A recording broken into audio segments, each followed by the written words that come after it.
Look at him. He's just dickered. Just dickered, boys. Son of a bitch. Yo, yo.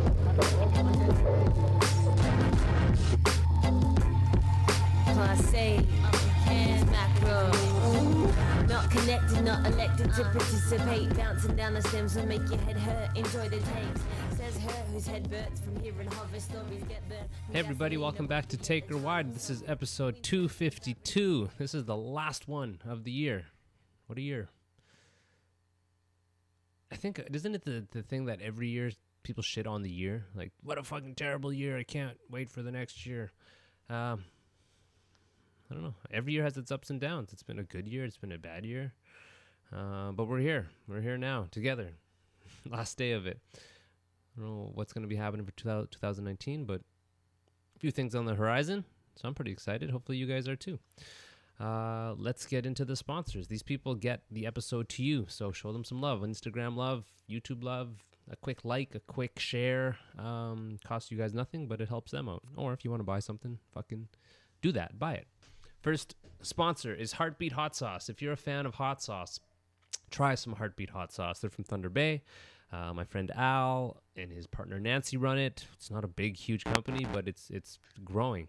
They were on season 6 of Hot Ones, which is fantastic. And if you want to learn more, just go to heartbeathotsauce.com. You can find where it is in stores. It's across Canada and in the States. You can order online as well, and if you use promo code TakerWide5, you'll save 5% off of your cart. It's a great way to save some money if you're going in on a big order. It's delicious stuff, super good. The red habanero, I think, is my favorite. But they've partnered with Cancer Bats. They've partnered with a few other brands, Woodhawk. They've done some really cool stuff, and it's a really good hot sauce. So I don't know how else to sell it to you guys, but if you go find it on online, you can just check it out there. Use the promo code and save 5%. TakerWide5. Next, we have DFA Tattoos. It's a tattoo shop in Montreal. If you are out there, know some friends out that way, or need to get a tattoo and you're in Montreal, go to DFA Tattoos. They're at 328 St. Catherine Est, and they house some of the Montreal's best artists. They can do all styles, custom. I'm running through the styles in my head. The custom work, portraits, fucking crazy flash, whatever you need, they can do it all. It's a great place. It's a safe place. It's a clean place, and it's a successful place. I've seen Shawnee and them grow over the last, 8 years, maybe more. But it's just a bottom line, a really good tattoo shop, and you can get some really good work there. So go to dfatattoos.com. You can find out more info there. Go there. Kevin Rigo of Hefner Toyota is a car salesman in Kitchener. He's a good friend of mine, and he supports the show, and he supports the DIY ethic. He's a family man. He's an honest man. If you or a loved one or anyone you know is looking to get a car and you're in the 519 area, go see Kevin. In a sea of car salesmen, I'm sure it's tricky to figure out who you would like to work with, but Kevin he's just a great dude. Rigo is a really, really good friend. I'm going to be spending New Year's at his place, which I'm super stoked for. Love this dude, and if you mention the show, you'll get special pricing on new vehicles, which is bananas, so do that. Ironclad Graphics is a custom screen printing shop in Kingston. They'll do shirts, they'll do koozies, they'll do patches. They've been doing it for a very long time. They ship coast to coast, and they can be competitive with their pricing. If you go to ironcladgraphics.com, you can find more info about the shop there. They did my shirts. They've done Grabber stuff, Sab stuff. They've just throw them in the hat for names of people to print your stuff, and you might be very happy with the work they do. I am. I've always worked with them. So Dapper Beard Oil is the next one. If you are a fan of beard oil or you know someone who is, you can go support a small company that is doing great things. They are 100% natural ingredients, ethically sourced. It helps hydrate, helps repair your beard. It's antibacterial, and it reduces beard dandruff. They got the 3 types. They got the gold tusk, the black tusk number 2, and they have a scent free. It's a really cool beard oil. I've used it. It's nothing crazy. It's not, I don't feel like a cologne that you spray on your beard. It's far from that. It's functional. It's applicable. It's a good stuff. It's a good stuff. It's a good product. Go to dapperbeardoil.com. You can check out more info there and use the code promo. Oh my God. fucking burning out here. Promo code TAKERWIDE free ship, and you'll save the free shipping. Last few here. We have Wellington Brewery. They're Canada's oldest independently owned microbrewery. They provide the beers. They are a fantastic company for supporting this. Who am I? Who is this show? They don't have to do this, but it's really cool that they will. So they're very community conscious. They donate to some great causes. Namely, I can name one of 25 cents of each can of Queen of Craft Grisette gets donated to Guelph Wellington Women in Crisis. Say that 5 times fast. And really good beers, delicious beers. It's always cool to see them out in restaurants and whatever. It's cool. It's local-ish, and very stoked that they're on board for me. And lastly, DaveLevittPhotography.ca. Well, I guess Dave Levitt. DaveLevittPhotography.ca is a place where you can find Dave's photos. Dave's a photographer here in Cambridge. He does really good work. I've been working with him for a long time. He's been out on the road with us. He's been documenting the scene forever, for as long as I think like 15 years, if not more. And he's a talented photographer. If you need someone to take photos of your car, your wedding, your band, hit up Dave. Great fucking guy. I love this guy to death. So for this episode, I'm speaking to Patrick Bennett. Pat is a musician from Montreal. He's played in 1,000 fucking bands, all of which are great bands. More recently, he's playing with Mountain Dust and Sick Things. He's done time with Barn Burner. He played in Trigger Effect. Fucking, I had them all written down. So many bands. But Pat's the fucking best, man. I've been trying to line this up for a long time, so I'm glad it finally happened. So for the last episode, I think it's great that it's with Pat. Happy New Year. Be safe. Here we go. 252 with Pat. Some point. Yeah. Is this how you're going to do it? Just in bed? Well, what would you want me to do it jogging? Maybe. No, whatever, man. How was your Christmas? It was cool. Yeah? It was cool. It was like lots of stuff until like yesterday. Now I'm just doing nothing. I haven't left my house in like a day and a half. Nice. Yeah. When do you go back to school? Oh, in like a week. Okay. I got all kinds of time off. That's so sick. My brother's a teacher too, and he's just chilling with my parents back home. Yeah, in like Winnipeg or something? Yeah, Winnipeg. Him and his girl just bought a place. It's a nice place too, man. Mm-hmm. Like they're both teachers, and you know, they can afford a nice place. Yeah, living the dream. What are you up to these days? Nothing, man. Gearing up for Europe. That's gonna happen in. Yeah, hey, sweet. That's very cool. I can see you guys posting that stuff. Yeah, a week from Sunday we leave. Okay. It's gonna be fucking. It's gonna be fun, man. And I had like scrolled away tiny amount of money, but like no money. Like I have like 45 euros to spend for the whole trip. But we got that grant, right? So yeah. Well, there you go. Part of that I could use for like a per diem. And Mark makes a good point. He's like, man, if we're all the way there, like, let's not do it like how we used to do it and just scrape by. Like, if we have the money to spend, let's buy, coffees and shit when we need to, not just buying coffees. Steve Vargas enters the 21st century, sells 3 or 4 vinyls, buys himself a coffee. I'm moving up, man. Dude, don't let people in the basement who normally book your shows find out about this. They're never going to book you now. I'm going to be too high class. Oh, fancy guy, eh? Who wants a coffee? Where's the French press? This fucking dump. I did it when I did the tour, did a solo tour in Europe a few years ago, and I'd sell like some records. I would go to a restaurant. Nice. Like, right away, money from my pocket from a vinyl into my belly. And eat. And it was a very gratifying feeling because you'd be like, I'm alive now because of this. Yeah. Me and Mark did that when we started with Grubert. Like, we'd just go to McDonald's after every show and like treat ourselves, right? We'd get like a fucking 6 nuggets, double quarter pounder.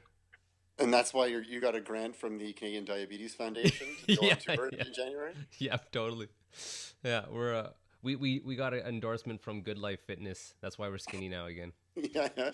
Before and after Grubert? Yeah, we didn't post any pictures from when we gained a bunch of weight when we started 7 or so years ago. How many gigs did you get in the end? How many were we doing? Yeah. I think 11 right now. Okay, that's cool. Yeah, it'll be fun, man. It's like I don't know when Mark has a good job, right? He's like he can't really just fuck off all the time, and even me, I can't really like this Sabs thing that we just did, like those 6 shows and this Europe thing. Like I kind of feel like it's the tail end, the real actual tail end of like touring. Don't tell me that, Steve. Well, but that means to me just like one tour a year, you know? Yeah, that's cool. Yeah. And I think that's cool. As long as you don't hang up the Spurs forever, cowboy. I mean, I don't think I can. no way. When are you going to? No way. That's impossible. I think I would be a pretty miserable person if I did that. Man, how long have you been gigging? What was your first official gig? And how old were you? My first gig, like outside of school stuff, I started playing like in a high school band. My high school would do, they would give you sort of venues to play at. You could play like school functions and like talent shows and stuff like that. Okay. So I did those starting when I was about 13 or 14. And then I joined a band with sort of like older guys and started playing bars when I was like 15. Holy fuck. So like, and how old are you now? 32. So almost. I went on my first like real tour when I was 17. That's crazy. I remember we talked about that, and that's so, like you were kind of the band dad. When I was the only one with a driver's license. I was 17. I had a fake ID to play the bars. It was pretty crazy stuff. I definitely kind of like didn't like it wasn't the way it is sort of in a lot of the touring I've done where you're sort of the engine behind a lot of it and you're working hard to make it happen. I think the first couple of years that I was touring, I definitely kind of fell into it. And I just sort of ended up learning quite a bit, I think, which then allowed me to kind of be an uptight guy writing emails all day to make touring happen, you know. Like, but no, it's been like more than 15 years. Yeah, gigs, so many. Did you keep track of them or no? Like, do you know how many? No, I don't have a number, but I have a really compulsive poster collection. I have hundreds or maybe 1,000 posters. I don't know. Are they just in the like? Where are they? They're just in a box. But like, I come home from a tour, even if like the tour has like repeating posters, I still put them all away. Wow. Like, I take one every night. Anyone who's ever played with me knows that I just compulsively take posters down from bars. And I'm even weird about like taking the ones that are in the bar so that they have like screwed up corners from tape or thumbtacks. You don't like taking those? No, those are the ones I want. Oh, okay. So I have those spanning from my very first show till like last week. I had a whole shit ton from my first band when we first started doing shows. And then when we moved to Cambridge and we jammed in our basement, the whole basement, like every wall, because we were doing a lot of gigs, was full of posters. And when the band broke up, like it was kind of a sour breakup, and all the posters went to the garbage, which is a bummer. Oh yeah, yeah. Because I've never given it up. I don't know. It's just kind of like a thing. It's also kind of like a thing to do when you're on tour. Totally. You get to the bar, you have nothing to do, or whatever you're playing, and then you just like go track down a poster. I like usually when I'm loading it. This is like weird compulsive behavior when I'm loading and I start looking for them on the walls. Yeah, it's the first thing you do before eating or before setting up. Like, I need the poster.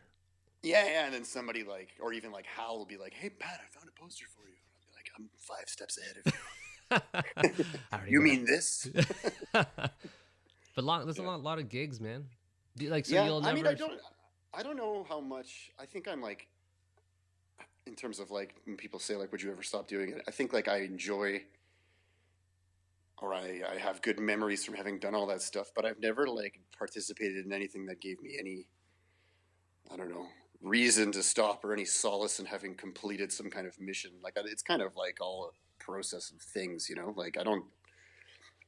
Kind of like I wish, not I wish, but like you can't like live on looking back at things you've done, you know. I'm too kind of like restless, I think, for stuff like that. But there's definitely a lot of good stuff in there, though. Like, for sure. Like, yeah. It's what brought us together, Steve. Wow, man, it's crazy, Pat. Like, in a way, like I just respect the hustle. I respect people who like do it and don't. And it's like it's beyond a hobby. It's like this man would die if he couldn't do this.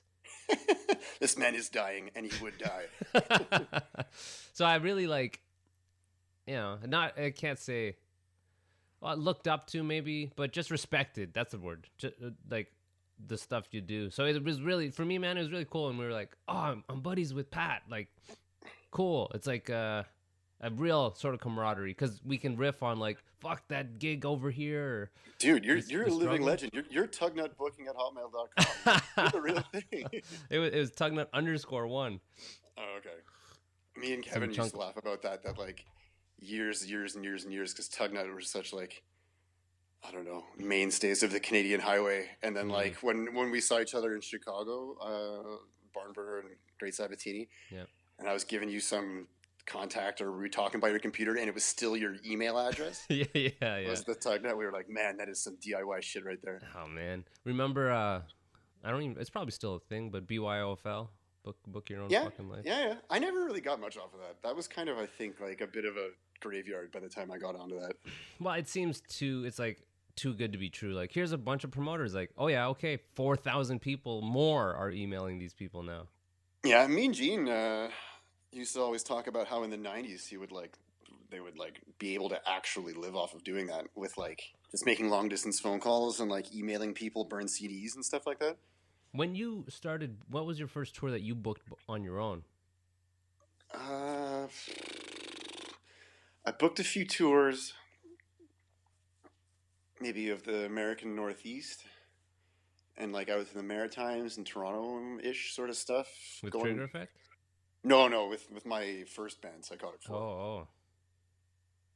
Yeah, I think towards the tail end of being in that band, when we weren't getting booked on sort of all that kind of sweet stuff we were dialed into, I kind of, I don't know, just freaked out and started booking things on my own. And it was like a lot of it actually kind of like is what led me to, I think, Trigger Effect, is because like they were booking things at the same time for themselves. And they were my friends, and I was starting getting into the more kind of DIY, kind of like live your project kind of stuff, kind of attitude, as opposed to kind of like, I don't know, with like my first band like got lucky with like music videos getting picked up on TV, and then like kind of offers coming in, like it was such like a fall down the stairs backwards kind of thing that like just ended up on its feet a couple times.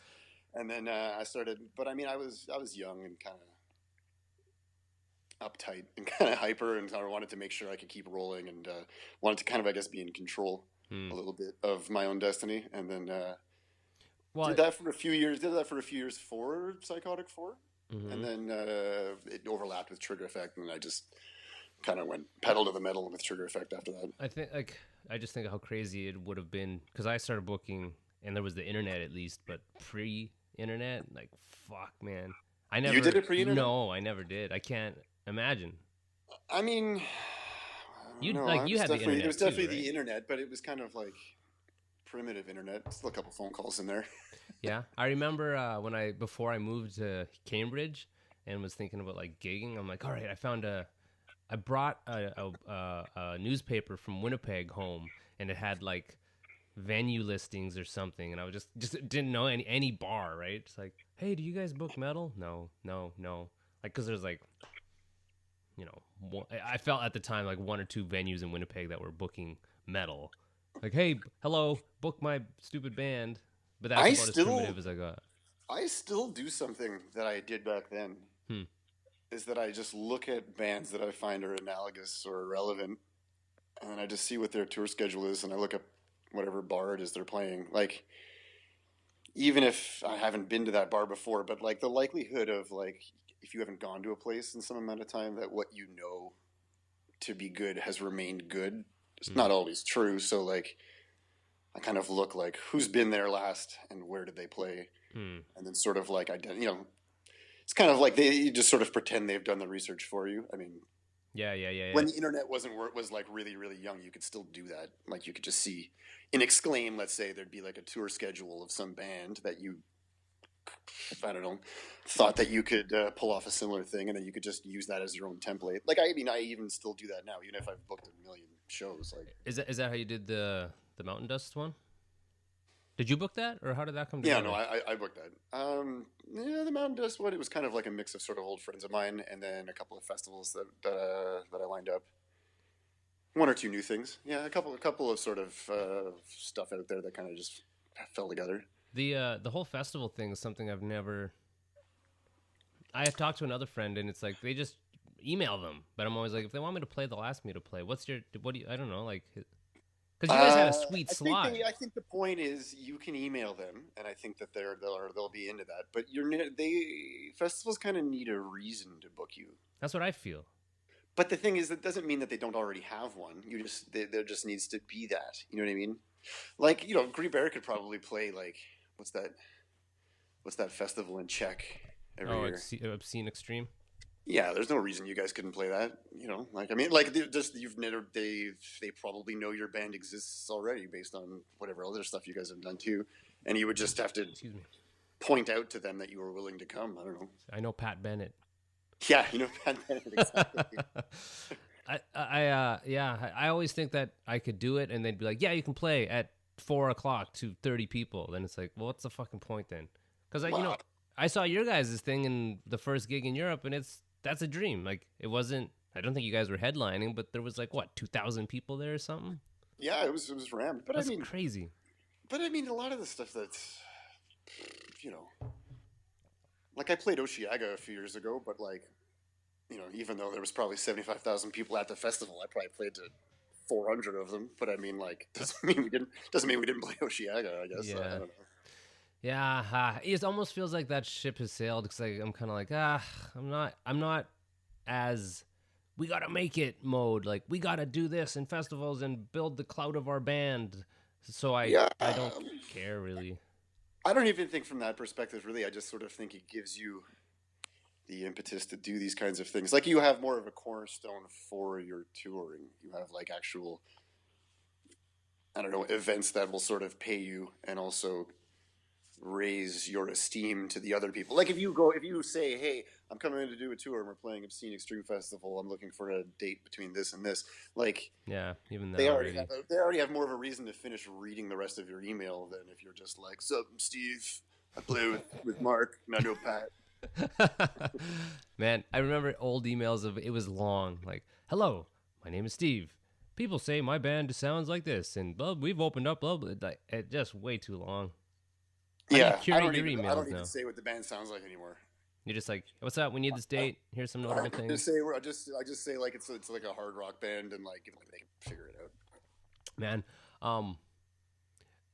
I was just kind of getting ready for this. As I forgot that how well you guys Mountain Dust seems to do over in Europe, and I just think there's like a couple YouTube videos that have like crazy hits. It seems like a stereotype to be like, yeah, they love stoner rock, but I feel like they do more so than here, or at least support it more. I don't know. I find stoner rock right now, I don't know. I find like I always do the same thing. Like I get together with a group of guys and we make a record, and we put it out. Like I find like the quality of it kind of always, to me, feels similar.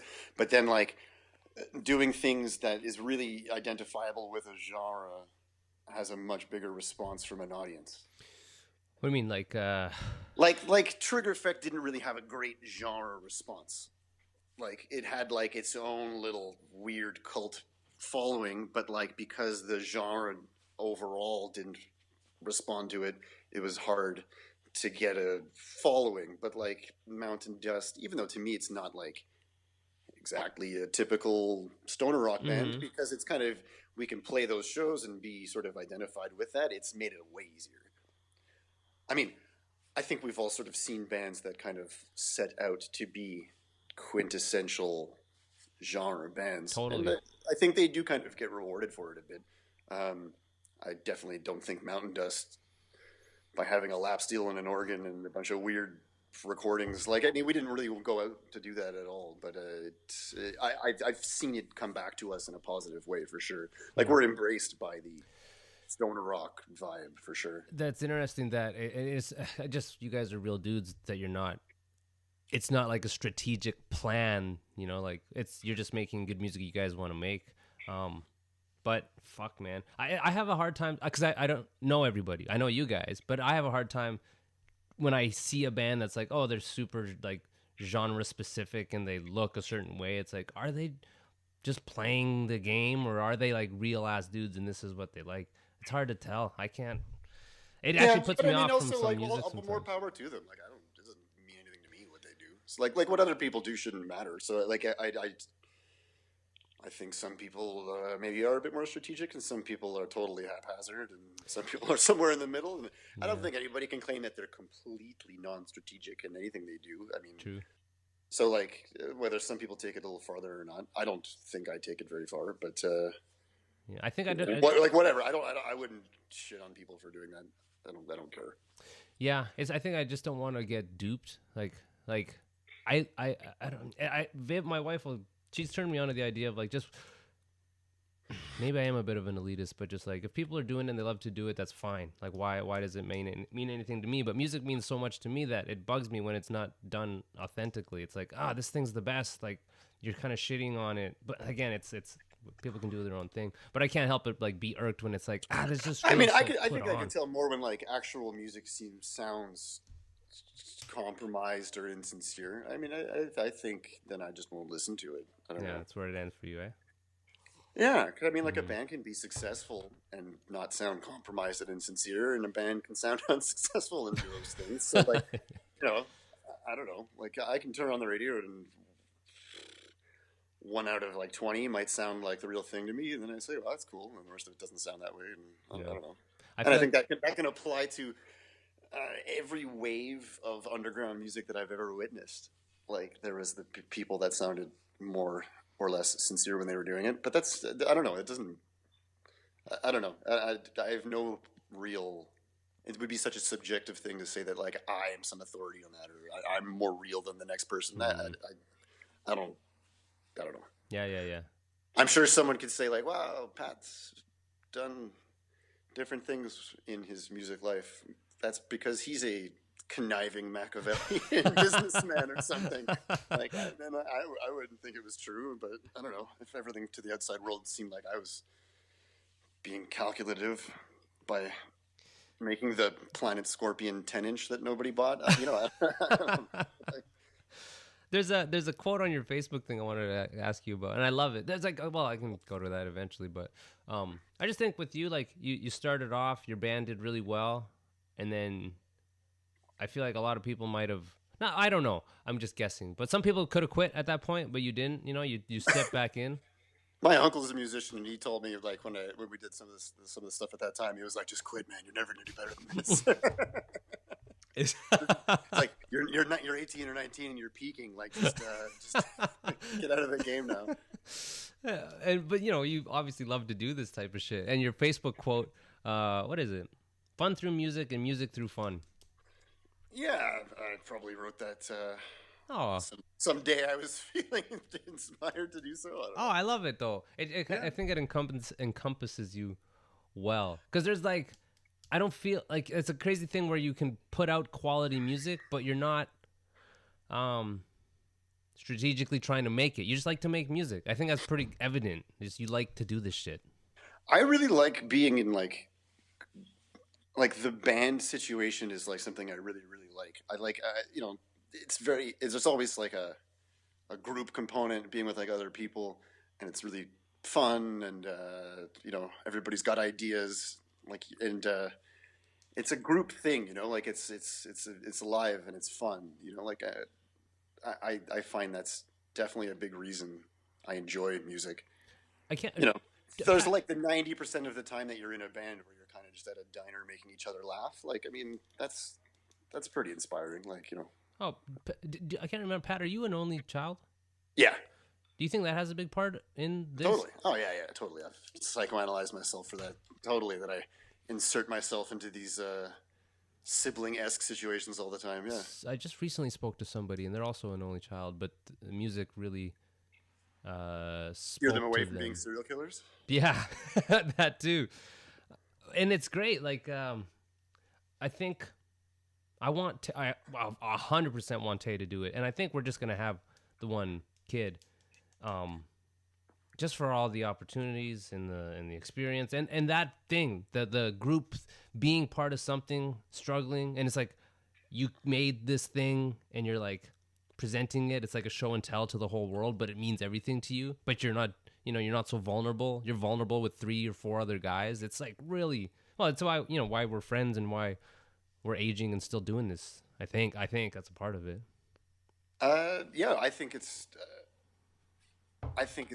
more difficult than almost anything else I've ever done, and I think the reasons for that are that you have to figure it out. Like going to school or getting a job or whatever. Like you receive a set of instructions essentially that you need to complete. School is a set of. It's not that horizontal in its thinking. It's kind of just you just do stuff. And then you're rewarded for doing them in the way that you're told to do them. But I mean, like, if it's like, hey, you stuck a couple power chords in a row, like, and you've decided that it's a song. No one else said it was a song. You did. And then you have to find a way to make people care about it or not, because you're claiming that you care about it. I mean, you definitely learn a lot about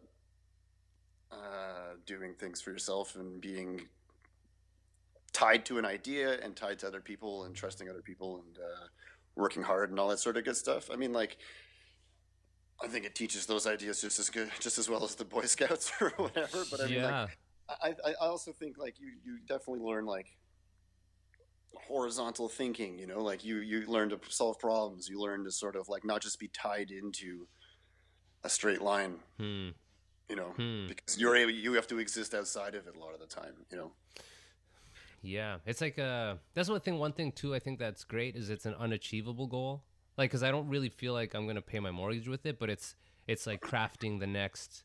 It's just pushing yourself to be like a better player, and not even player, but a better musician. That's why I really like Robert, because it's hard. We're in a tiny little box, bass and drums, and it's like, how do we push this? It's fun. Yeah, well, the last Robert record is definitely like. Just the amount of sound you can get out of 2 people, and then like just the like you guys both sing, definitely like adds to a lot of that, because like it's like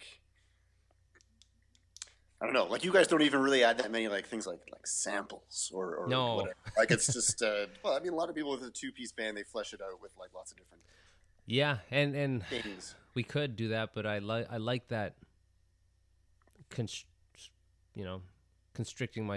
ourselves to that. Mark's like, we'll get Mark a 3-note synthesizer. 2-note, 1-note. I'll just hit the lowest one all the time. Do you with Mountain Dust? Because when I came to your place and I think you had just recently bought that. Did you like in the last 2 years just buy that for Mountain Dust? What was it? Or no? No, I wanted to get a synthesizer, like a real synth, like a non-digital analog synth. I can't claim that I understand it super well, but I didn't really buy that for any project. I just wanted to learn how it worked. I played it on your record, actually. Oh, that's the one that was. Oh, cool. I played both. I played organ and that. Oh, neat. We did 2 tracks. Yeah. Fuck, look at me. Oh, cool. I didn't know that about my band. Neat. That's awesome. I was thinking about, because I was listening to Old Boy, and I was thinking about, are you primarily like, did you go piano to guitar? When I was a kid, you mean? Yeah.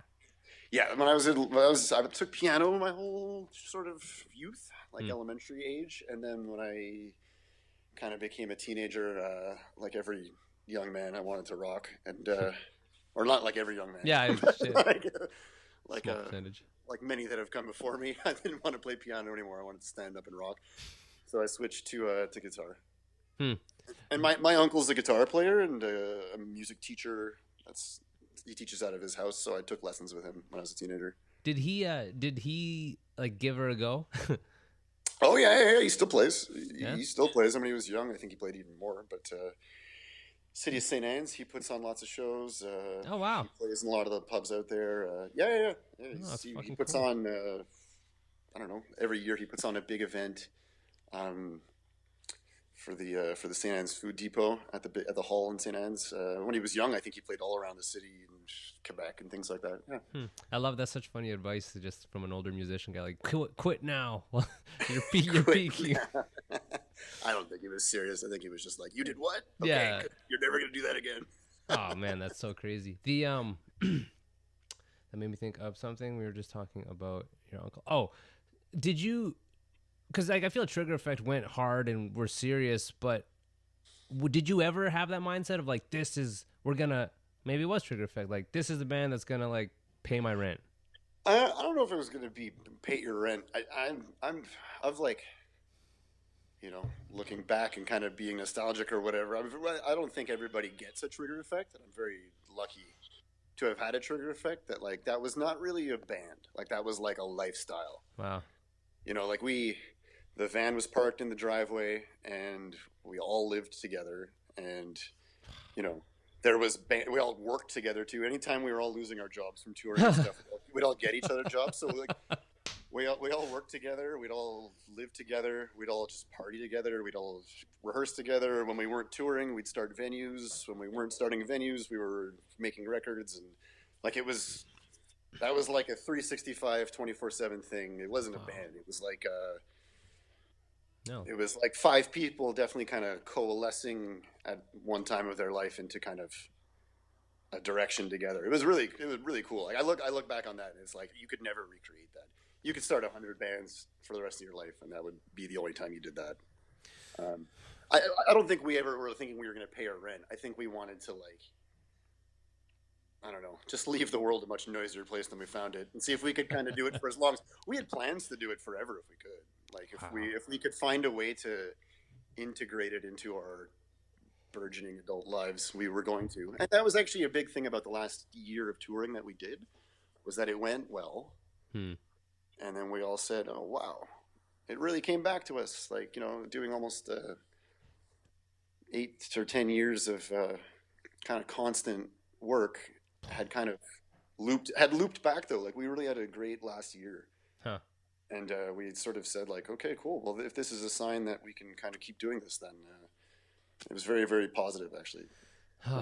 That's and then obviously, I mean, it very abruptly ended when Nick, the singer, passed away. Obviously, kind of put an end to that. But we definitely were feeling great about the band when that happened. I don't know anyone else like you guys that. Well, even hearing this part of it too, because in my head on this side, it's like they were giving her. They were gonna fucking know. Nothing was gonna stop them from making it. And in my definition of making it would be like playing sweet gigs and yeah, literally buying your food at home and paying your rent. But kind of surprising to hear that it wasn't that.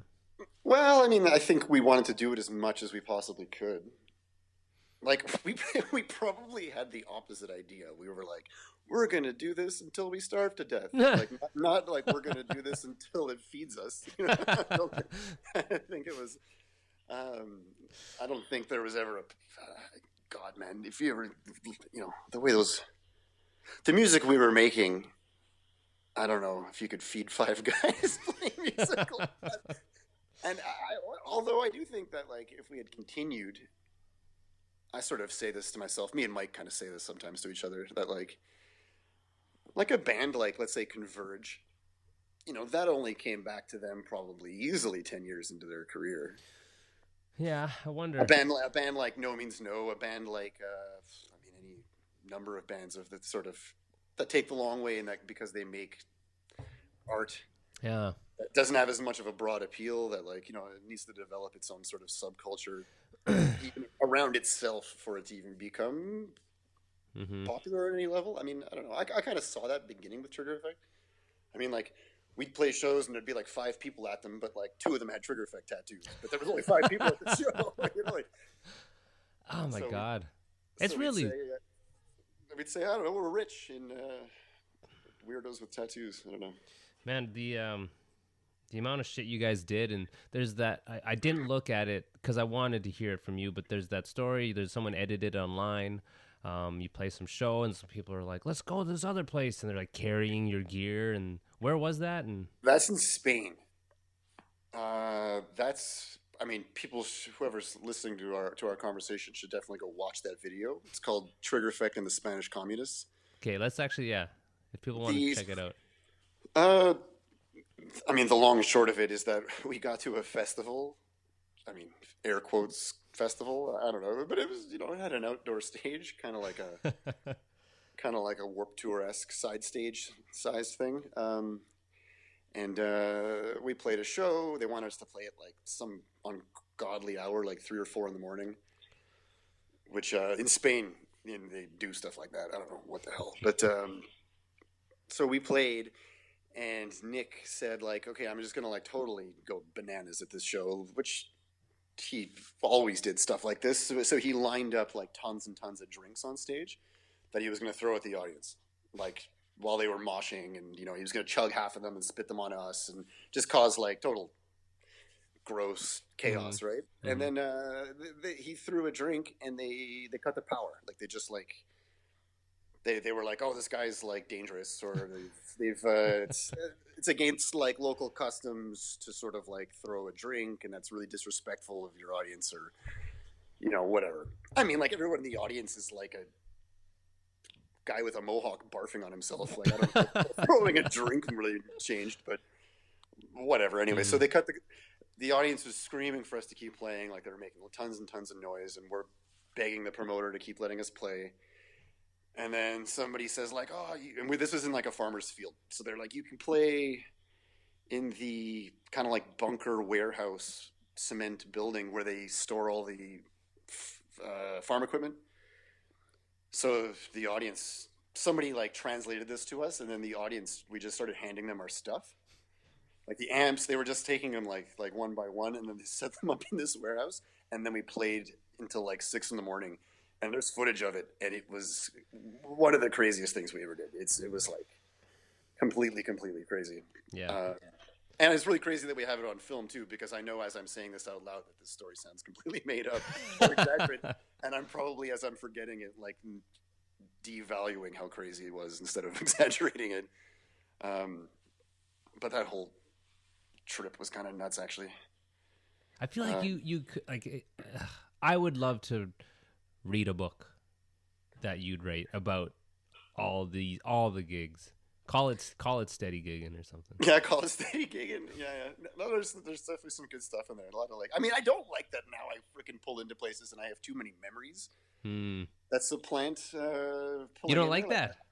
No, I don't like that. I mean, it's kind of funny, I guess, that I have these memories, but it kind of makes me sound like an old crusty guy who's always going, one time I was here, and one time I was here, and this reminds me of what. It's like you're kind of like blocking out the formation of new memories because you just like. Well, shit. Sound like some know-it-all. I catch myself doing that all the time in vans. Last You've time done shit though. Wasn't with you guys. I was with these other guys. Oh man. Well, at least if you have a self-awareness of it, that's like forgivable. I'm sure if you ask people that I play with, they'd be like, he's totally unself-aware. He does this all the time. Did you have like a there's probably a lot, but I'm thinking like both high peaks and low peaks of touring. Yes. Sometimes in the same day, probably. Like, fuck. Yeah. Trigger Effect played a really big festival in Europe once, and then like at the end of the day we thought everything we owned, including our bags and all the gear, had been stolen. You thought? Yeah, it had been taken away like without anybody telling us. And like it was after we had just played like a really, really big festival with like Refused in the Bronx and all this like stuff that we just tripped out on because we grew up like worshiping it, and then like everything's gone. And then like an hour later they found it. Did anything like that another sort of moment like that ever happen, where I'm thinking of things in my head where it's a like, okay, what do we do now? Yeah, we got home from I don't want to get my years mixed up. 1983. We got home from a tour, let's say in November, one year. We toured to the Fest in Gainesville. Mm-hmm. And then we got home from that tour, and then a couple of weeks later, the van was stolen out of the driveway. Ugh. And we all lived together, right? So like we're all just sort of staring at each other, reported the van stolen, and like, I don't know, we went on Kijiji and started looking for a new van. Like, it was so like, well, what else are we gonna do? Oh, that one looks nice. We'll call that guy tomorrow. So you never got it back? Nope, never got it back. But we got some insurance money, and people threw a benefit for us here in town. This is pre GoFundMe days, and no, we got a new van. I don't know, we got a new van, so it all kind of worked out, I guess. Did you guys did that? It's demoralizing as hell. But, oh my god, I'm sure it's funny. I had my trailer stolen from the hotel where I stored it for like 10 years, but we had got this grant, so I was kind of like, whatever. This year you got it stolen? Yeah, in July. It was oh my god, it was a pain in the ass because it was old and it still worked, but I had just put like some money in it to get it rewelded, the frame, and I got the grant. So it's like, okay, well, I'm gonna sell this old trailer, and just get a new one. But then it got stolen, and then it got retrieved, and then the cop said, like, do you want to come pick it up? And I said, well, I can't really right now. Don't worry about it. We'll take care of it. And them taking care of it was them towing it to a place, and then I had to foot the bill of $500 to get it out. What? Yeah. So I think it's probably only worth like $500 at that point. I think I sold it for $7. Yeah.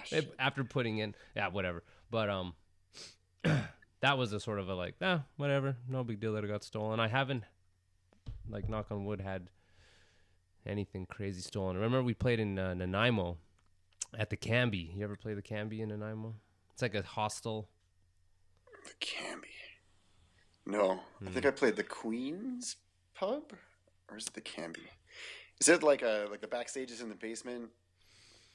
I'm not. No, it's like there's like a hostel upstairs and like a bar downstairs, and you walk in and the stage is to the right, and the stage is just like a corner thing. No. But it was a real seedy place, a lot of just sketch bags walking around. And we woke up, went to the trailer, and it was open. The trailer was open, and I thought, okay, everything's stolen. But I just had forgot to lock the trailer, and no one took anything. Whoa. Scary. We got robbed a few times.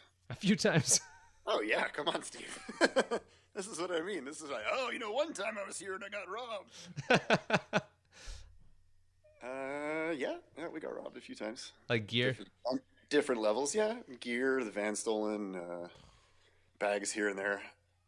This is over like 10 years though. It's not like, but still, no, I don't know. What's like a standout highlight just right now that pops to your head? All the gigs. Highlight? Yeah. I was thinking the other day, Trigger Effect played I think about this pretty often actually. But we did a really long tour. It was like maybe 2 months, 2.5 months, something thereabouts. Thereabouts. I think it was maybe like all of May, most of June, and then like a week of July. Okay. We did Europe and North America kind of back to back, and we played in Sled Island with Bison in the Bronx. Sold out at Broken City, and like, it was just like, I don't know. I think about it sometimes as being definitely a pinnacle, kind of like a self-actualized moment of like, we had just really done all of these things and come this far, and the Bronx was kind of like the band that kind of restarted punk rock in our minds in a lot of ways. Like kind of that's like a lot of bands were veering away from stripped down, intense, hardcore inspired punk. Like it was more in the at that time was more like the metalcore, what like young people were making, like. And these guys were just making like, I don't know, kind of like an updated Black Flag, like we really identified with that. Like we didn't want to make kind of tough sounding music. We wanted to make like punk sort of vibe music. And we got to play with them. So it was very like a full circle thing. And it was just a crazy night and lots of friends. And Bison obviously are untouchably great. Mm-hmm. So that was pretty cool. That was like no, more than pretty cool. That was like a something I definitely will always remember.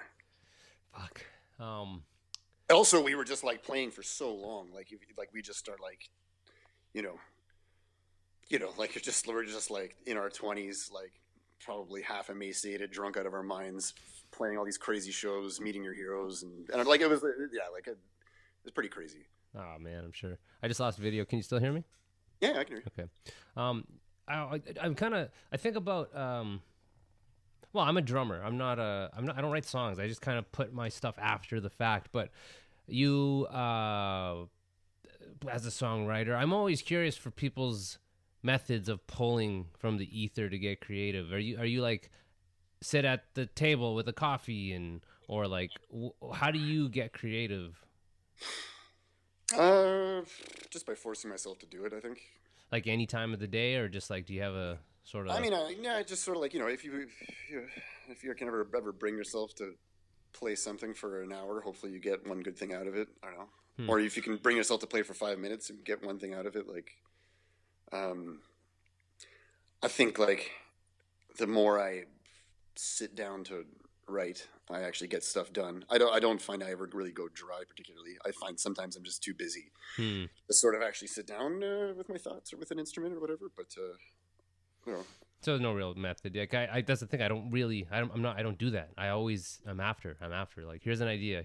Like I don't know if I've ever been like the main songwriter of any project I've been in. I think I've probably only ever been like 30% of the songwriting of every band I've ever been in. You know, like I think I've been like I like being a song arranger. Okay. Sort of like analyzing dynamics of songs and kind of like going through the different parts of the instruments of a song and seeing how everyone's going to play them and, you know, adding a riff of my own here and there. But like well, that's a skill too. Yeah. I'm more of like, I like being kind of like almost like a producer kind of. That's what I like to do in bands. Oh yeah. Shit. I just thought like, man, next Sab's record, it'd be fun to work with you. Like literally, that'd be sweet to have you on board for that. Well, right. Oh, hey guys, stop! Do it again. Hey, well, I was thinking about this. Oh man! So, we need more. I can just like see the look on everybody's face of every band I've ever been in when I just go like, I've got an idea, and everybody wants to go home. So we've been doing the same thing for 2 hours. Fuck, man. Why don't you go back to doing the thing you were doing 2 hours ago before I told you to do all these other things? Well, shit, we're talking about Trigger Effect, and like, was it hard to write the Old Boy stuff, man? Was it? Yeah, that's the only thing I've ever written start to finish. And it's the only thing I've ever sang on, and I played all the instruments on that too. Yeah, that was kind of hard, but like I just like was feeling really, really bad when I did that, and I find it. You said you listened to it. I don't listen to it at all. I find it like really like almost like shocking. Like I kind of like because like I don't feel that way anymore. Like I don't feel that like intensely sort of I don't know somber, I guess, or dramatically overcome by kind of grief, I guess. So it kind of it's weird for me to listen to that, but no, I actually just sat down and played piano and have a notebook. I always have a notebook of like stuff I'm writing down. Okay. And at that time I was writing kind of I guess poems and things, and I wrote some songs. I wrote a second record too that I never recorded. Oh, is there plans for it or? I keep sort of saying that to myself because I don't really like the unresolved sort of aspect of something I've worked on not being kind of done. But I'm playing so much these days that like, you know, there's no real reason to force myself to do something else, I guess. Yeah, you keep busy, man. Fuck, like you're going to South by, right? That's the next big thing. Yeah, sick things are going South by Southwest in March. Fuck, man, you're so busy. Like I can't almost keep up. I remember there was one night. You were going on and on about fucking, was it Fashion Police or something? Or Beat Cops? Beat Cops? Well, maybe. Was there a band called Fashion Police? No. Yeah, Nero and Brendan and some dudes were in that one, yeah. You weren't part of that? No. When Beat Cops was coming up with a name, we came up with Fashion Police, and then we didn't use it, and then we told them to use it. But yeah, man, it's fucking... would you like to be busier or slower? I feel like you have a good pace. It's like I totally need to be busy all the time, and if I don't have like a million things booked, I for some reason think like I will have completely lost my appeal and nobody will be interested in seeing me play ever again. So I'm just like total nervous weirdo, like book myself all the time or want to play in as many bands as I can. I just like it's the thing I like doing the most. Like I don't know. I never really. If I find things that I care about that I'm playing, and I never am looking to do less of it. Yeah, man, that's so sweet, and it's great too. Like that you have a balance, that you're not just a burn like that. You're a guy with all these crazy stories, but are living at the Jam Hall. You know, like I think you're a real success story, and like someone who's able to play, who can enjoy a set, who can experience tours, and yet still buy cake for their friends. It's great, man. I've never gotten sick of Cake? playing shows, or rehearsing and writing songs and getting sort of interested by ideas and stuff like that. Like I don't know, I've never sort of like finished writing a record and then finished a round of touring and then almost like going like, oh God, I have to do all that again. Like it's never, I don't know. I just kind of only think about that. Like if you ever ask my wife, it's all I freaking talk about. All I talk about is being in a band, or this, or I was talking to that guy, or did you hear that guy's doing this, or man, I was talking to Steve doing this, and blah blah blah. Like that's true. I sound like a little kid probably half the time. It's like I missed my buddies. I talk about my friends like they're Santa Claus. Did you? Oh my God, they're coming! They're coming! They're coming. I over this span of the holidays, like I'll go out and do stuff, and it just makes me miss my friends because I realize like I my wheelhouse of conversation is this, man. This is this. Like call up, like I can. That's kind of how this show works. I can call my friends and just riff on this shit. I can't do that with anyone else really, which is I'm not surprised. I'm like I can't go into like Sudbury, the local like sludge rock bar in Cambridge, Ontario. Yeah, totally, find the other local artisans that are hammering away at the anvil. the like even my boss at work, like I was like, oh, I can't do this stuff next month because I'll be touring, and oh yeah, and he just goes off. I get it. Like your booking agent probably has to book all the shows and blah blah blah, and it's just like I can't. I'm excited. I would love to. Like I'm excited about it for sure, but it's just like I can't. I'm not on the same wavelength. I can't talk to you about this stuff. Yeah, I mean, as long as it's, people don't have to understand it to be positive about it. Like, I mean, people tell me like I'm following my dream or something, which like I kind of find condescending. But I mean, like it's sort of, I find if that's a framework under which they can understand it, it's okay. It doesn't, whatever. Yeah, I feel it's just like. Yeah, I feel like if I were to go into it with people who don't do it, I'd feel like I'd be bragging, and I feel because I'm proud of what I've done, but I don't know how to come across as not being like I'm doing some really rad shit and you're not. Well, I mean, like I think the reasons that you do these things are probably just. I don't think it would be bragging because I think like to the average person, like. Being like, oh, I slept in a van 25 times this year. They'd be like, wow, like, are you trying to be an itinerant? Like, what's wrong with you? It'd be more of a pity thing than a brag thing. Well, yeah, I mean, if they say I think there's, I think like a lot of people and like people are adverse to pain and they seek pleasure and usually money is a way of getting to that. And like these things are kind of like a little outside of that circuit a lot of the time. So like, I don't know if it would be bragging to say like, yeah, I'm going to Slovakia and I'm eating out of a trash can. Like, people would be like, okay, enjoy Slovakia, Steve. I've got a 20,000 inch TV in my living room. Yeah, I'll watch the live stream from my YouTube on my 70-inch screen at home. Yeah, eating a hot meal. But I've never. I mean, working like in straight jobs and stuff like that, and interacting with civilians, if we can call them non-giggers. That I think people are cool with it. They're like. They think it's. I've never really come across people that have thought like you're crazy or stupid for doing this. I think people are usually. They think it's interesting, or they think it's. They don't get it. I don't think, but they're positive about it. Yeah, very true. Well, listen, dude, I do these about this long, and then I'll do the Hibzine, which is just I'll play a track off something that the guest has been on, and okay, cool. I was just thinking I wanted to do. I have to look it up. It's the third track on the last Mountain Dust record on Seven Storms. Turn. I'm so bad with band, like not band names, but song titles on an album. It's the Turn third You track. In, probably. Turn You In. Okay. Yeah. That one. I'll put it in after, but this is Turn You In off the Seven Storms by Mountain Dust.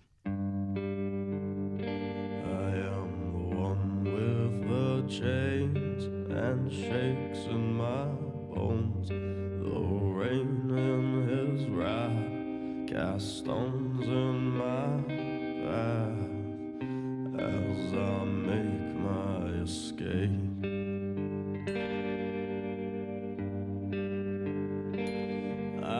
staggered for days, so I'll break for a breath by the lake with no name.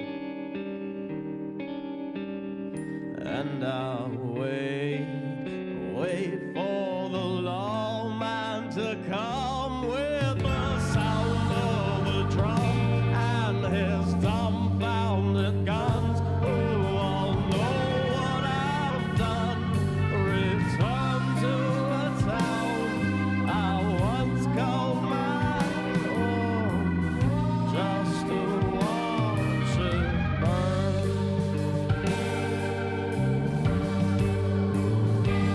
I fumble around in the dirt and the damp, and I found what's at stake.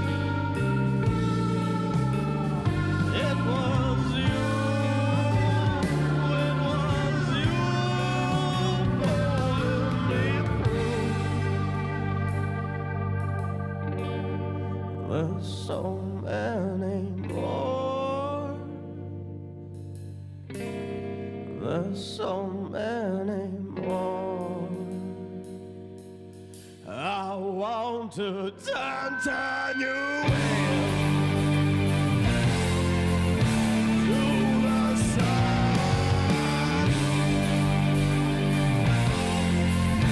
Should it show I've been here for so long, and I'm told I'll be cold by the count.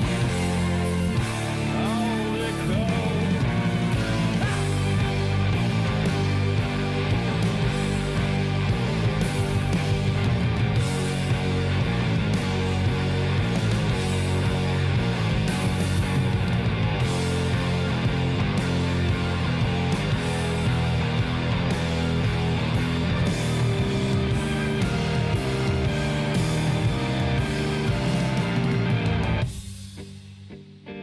I am the one with the face that glows in the black of the night, embraced by the smoke. So slowly it grows, as fast as it bites. I've been shunned, I've been shamed. Now I'm left to their aim by the lake with no name. It was you pulling me through. There's so many more. There's so many more. I want to turn you in. I'll be cold by the count. I'll be cold. I'll be cold by the count. I'll be cold. I'll be cold by the count.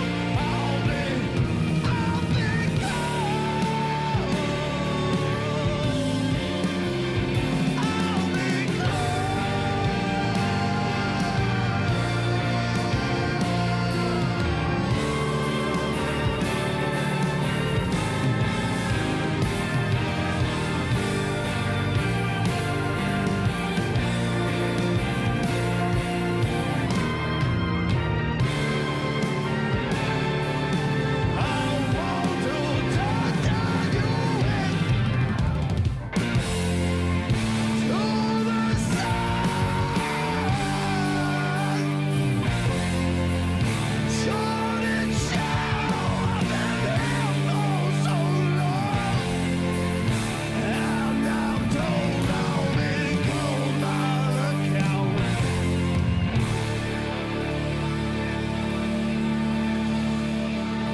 Turn you in. Yeah, that's about it, man. Shit, it just, I honestly, man, I was, because I hit you up and I was thinking like, fuck, maybe Pat wants to do this face to face, like in Montreal. And there have been a couple times where I brought my equipment to do it with you, but just got too busy. So I'm glad that we could fucking finally do it. I've wanted to talk to Yeah, you, for, you know, this obviously this is like 3 years in the making that we've sort of missed connections on doing this. it's totally how it goes, man. But yeah, for real, man, it's like I don't know. Again, like it was just such a rad for me. It was a rad moment. I'm like, I'm buddies with Pat because you're just like a real ass dude doing real ass things, and I like being in those type of circles. It's like it lifts me up. So I'm glad we can fucking Steve, do this, you're man. freaking, dude, you're a hero, man. Dude, that's like the amount of sort of like commitment to. You're like a monk living in a dojo, man. Like, always sort of like meditating on being creative and stuff. I feel like you're always putting good stuff out. Well, When are we doing this Mountain Dust Great Sabatini tour of the world?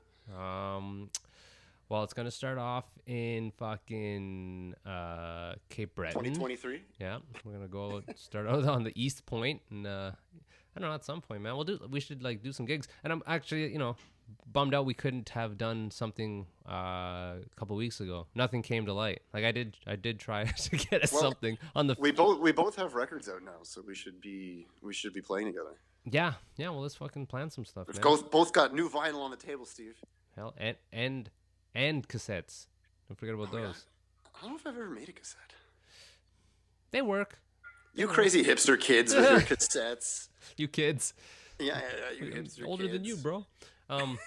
But yeah, so I guess how people find your shit. It's Mountain Dust Bandcamp. Sick Things as a Bandcamp. Mountain Dust. Those are the two things that I'm rolling with right now, and probably both rolling pretty steady. Hoping to put out new records with both of them again in the next like year and a half, I guess. Cool. Well, I'm sure, man. Well, yeah, Pat, man. Thanks for doing it, man. I love you. Thank you. Yeah, I love you too, Steve. Nice talking to you, man. Yeah, I'll talk to you soon, buddy. All right, that was that. Thanks for tuning into the episode, guys. Pat's the best, for real. He's just real. That's what I love, man. And super positive. Like, hang out with this guy and you'll just be stoked on life. He's got other projects I don't know if I put it in the description or not, but if anything attached to Patrick Bennett sparks your interest, you should listen to it. It'll be good. But let me close this off here. This is Taker Wide 252. Mad love to the sponsors. Heartbeat Hot Sauce. Use promo code TakerWide5. 5% off of your cart. Go to heartbeathotsauce.com. Check it out there. DapperBeardOil.com. Use promo code TakerWide. Free ship and save on the shipping. We got DFA Tattoos at 328 St. Catherine Est in Montreal. If you're looking for a great tattoo, go do that. What else I got? Kevin Rigo at Hefner Toyota, 3121 King Street East. I'm doing these off of memory now. If you're looking for a car salesman that you can trust and you're in Kitchener, the 519 area, go see Rigo. Mention the show and you'll get special pricing on new vehicles. We have Wellington Brewery for the beers. WellingtonBrewery.ca. They're from Guelph. DaveLevittPhotography.ca. Dave's a photographer here in Cambridge. He does really good work. Hire him for some work. Who am I forgetting? Fuck. I have to go to my Facebook page. Yeah, this is the last one for this year, I think, right? Yeah, this is literally on the last day this is going to come out. So it's been a good fucking year, guys. Thank you always for supporting the show and telling your friends about it.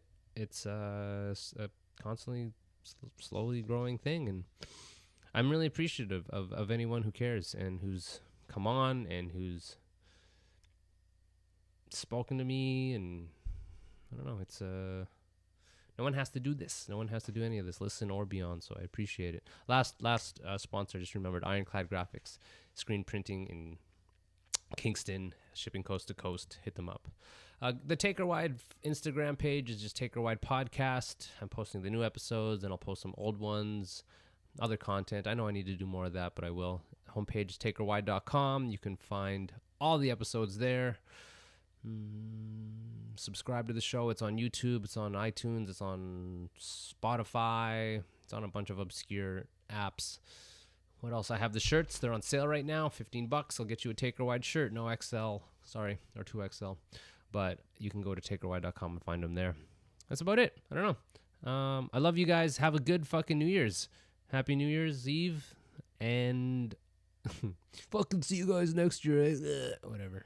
Okay, love you guys. Take a ride. This is it. Peace.